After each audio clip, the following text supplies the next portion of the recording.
तो पॉइंट यहाँ पे ये है कि यहाँ पे कोई दुश्मनी नहीं बन जाती कि यार वो कैसे इलेक्शन पे खड़ा, इलेक्शन यहाँ पे सियासत के अंदर बल्कि जो आता है ना वो बल्कि अपना मार्क के और खिदमत के लिए आता है।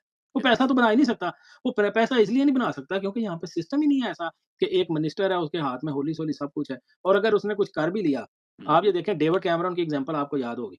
डेविड कैमरन प्राइम मिनिस्टर था, उसके बाप ने एक छोटी-सी मिस्टेक की थी कि वो अपना कोई पूरी अच्छे तरीके से सबमिट नहीं था कर सका टैक्सेशन डिपार्टमेंट में अपने डॉक्यूमेंट्स कुछ और और कंपनी थी उसका उसका भी कोई था।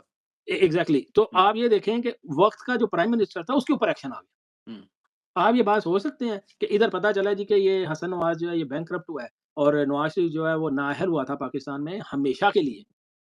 तो आज नवाज़ शरीफ के ऊपर ये है कि वो जी अगले इलेक्शन आ जाए और नवाज़ शरीफ फिर ही साले सत्ता हुँ। तो अच्छा, यहाँ पे अवाम अवाम खान साहब के साथ क्यों खड़ी है?